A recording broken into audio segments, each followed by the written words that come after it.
Every person worldwide should have the ability to wake up every morning to a warm home, even during a brutally cold winter, or have the ability to afford to put gas in their car without having to drastically cut back on leisurely spending, or have the ability to sleep at night comfortably, not worrying about how you're going to pay your electric bills because they're so expensive.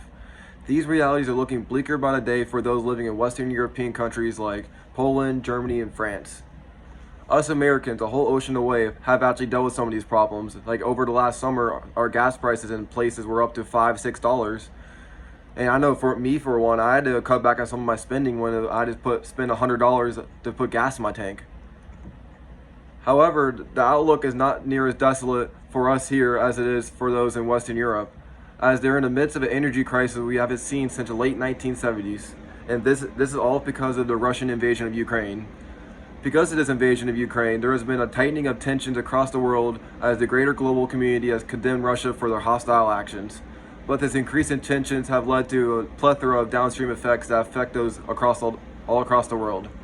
Western Europe in particular has been hit really hard by this Russian aggression because of Russia cutting off all of its natural gas and oil exports to them. This cutoff of exports drastically affects the lives of millions in Western Europe and even across the whole world. However, there are things we can do to mitigate some of the devastating effects of this global supply shock. Some of these actions include doing small things like turning your AC up 1 degree, turning your power off when you're not home, and the way you wash your clothes. To best understand what can be done to lessen some of these effects, first we need to know what the ongoing energy crisis is. The European energy crisis has been pending for a while. However, the Russian invasion of Ukraine has sped things up, and because of this invasion and the global condemnation has led to a cutting of oil exports from Russia to Western Europe. In an article from Associated Press published on September 9th, 2022, David McHugh states, the halt in the Nord Stream 1 pipeline means Russia gas shipments have fallen by 89% from a year ago. Russia used to supply 40% of Europe's natural gas and even more to Germany, where inexpensive energy was a pillar of the economy.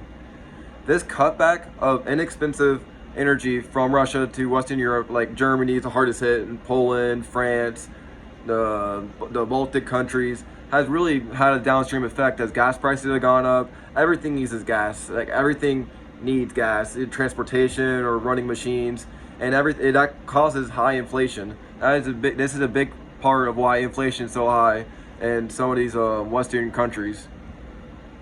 In an article by World Economic Forum on October 30th, 2022, Stefan Hall further states, Russian invasion of Ukraine and its subsequent curtailment of gas flows to Europe has pushed international prices to new highs, with market turbulence expected to continue into 2023. So right now, we're actually not at the worst of the crisis. It's predicted by many experts to actually get worse into 2023, as less and less oil comes from Russia into Western European countries. And oil and natural gas and gas are are the pillars of an economy, as everything runs through them. Now that you know what the current crisis in Europe is, let's discuss some of its potential implications. In an article by New York Times, Martina Stevis Gridneff, published on October 9th, 2022, elaborating, the scarcity has distorted the market, driving gas prices to historic highs and pulling up the prices of electricity, which is also skyrocketing. This means that Europeans are facing unmanageable power bills and factory shutdowns, while inflation, already much higher than normal, is being pushed up further. This cutting of oil has actually led to inflation being much, much higher across the board, even in the United States, but especially in countries like England, France, Spain, any European country that's feeling the effects of the Russian cutting of oil. This inflation is just a tax on everyday people, as you have to pay more for groceries, pay more for gas for your car, pay more for electricity. It's just another bill that some people just can't afford, and it's really pushing people to cut back on leisurely spending drastically. And in some places, like the article stated, it's actually leading to some factories getting shut down just because they can't afford to be open anymore, and people are losing jobs. Knowing the potential effects, let's now discuss what can be done to mitigate some of this potential harm stemming from this energy crisis. Reducing energy uses through minuscule actions over the course of time lead to drastic savings, helping to ease some of the pressures of this ongoing energy prices. And most of it's economic pressures. One example of something you could do, as laid out by the International Energy Agency in late 2022, they state turning off air conditioning when you're out, set the overall temperature 1 degree Celsius warmer to cut the bill by up to 10%, and only cool when you're in the room you're in. Doing something like that, like turning up the AC just one temperature higher, can actually make a huge difference over the course of the year, and it can actually have savings go up to 10%, which can be around $500, $600. And over the course of years, that money adds up, and that's money back into your pocket that you can use for leisurely spending if you want. Another thing you could do, as laid out by the Energy Saving Trust on November 3rd, 2022, they state use your washing machine on a 30-degree cycle instead of higher temperatures, or reduce your washing machine use by 1 run per week for a year. Doing that using more energy-effective washing methods, or just not using the washing machine as much as you generally would, can also further add to help you save money from this ongoing energy crisis. Lastly, one thing you can do is just when you're not home, turn off your power. Like turn your TV off, turn your AC off. Make sure all the power is off that you can have turned off. So when you're not home, you're not just wasting power and wasting your money that you can use on other things like going on vacation or buying that new PS5, getting a football jersey.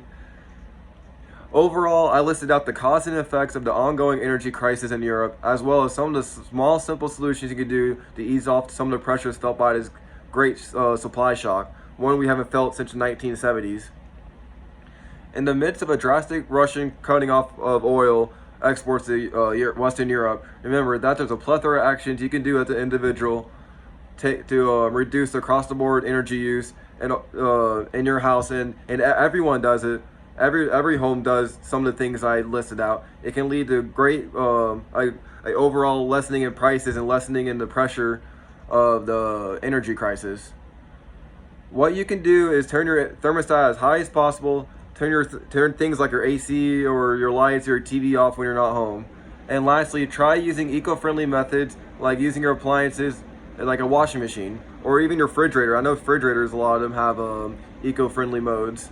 Small, seemingly minuscule actions like washing your clothes 1 time less a week, turning your temperature up 1 degree, can not only help you save some money, but help those other people in your country by reducing the overall use of oil and gas. Have a good day.